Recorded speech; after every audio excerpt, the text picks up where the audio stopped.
This strategy works on Ethereum and I am going to give you some examples. अब सबसे पहली चीज़ जो है, सबसे इंपॉर्टेंट चीज़ इस पर्टिकुलर स्ट्रैटेजी में ये है कि आपको हायर टाइम फ्रेम ट्रेंड पर जाना है। हायर टाइम फ्रेम पे ट्रेंड पर क्यों जाना है? अपना बायस डिसाइड करने के लिए। ये डिसाइड करने के लिए आप लॉन्ग करोगे या शॉर्ट करोगे। सो इन दिस केस जब मैं वीडियो बना रहा हूँ तो of course Ethereum is in a up trend, right? Ethereum clearly up trend में है, ठीक है। दैट मीन्स मैं बाय करने वाला हूँ। First thing. Second thing is मेरा टाइम विंडो। अब मेरा ट्रेडिंग स्ट्रैटेजी का क्राइटेरिया ऐसा है कि जब भी एशिया सेशन के ओपन के बाद इथेरियम मुझे ब्रेकआउट देगा, ब्रेक ऑफ स्ट्रक्चर देगा, तब मैं 15 मिनट की कैंडल क्लोज पर एंटर करूंगा।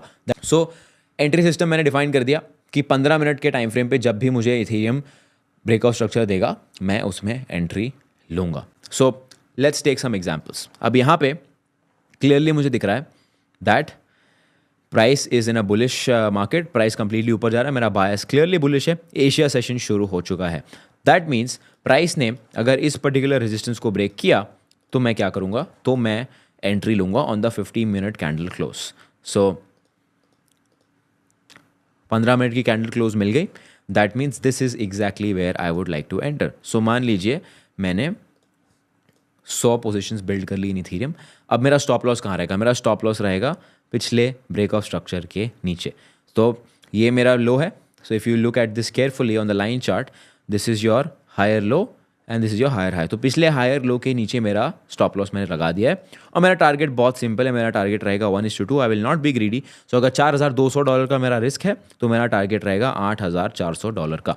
Simple, very very simple. So stop loss defined है। अब एक और चीज़, coming to the exit strategy.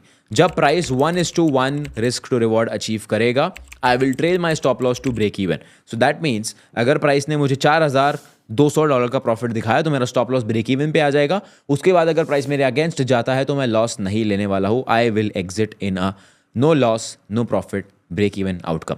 और the moment price goes 1:2 I will exit. Very clear, doesn't matter price trending है, मार्केट ट्रेंडिंग है, कितना बड़ा मूव है, मुझे नहीं फर्क पड़ता है।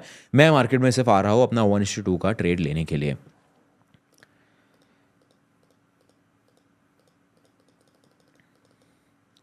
सो in this example as you can see, यहाँ पे प्राइस ने मुझे ऑलरेडी 5,000 6,000 का प्रॉफिट दे दिया। तो इन दिस सिनेरियो अब मैं अपना प्रॉफिट, अपना स्टॉप लॉस जो है ट्रेल कर लिया है ब्रेक इवन पे।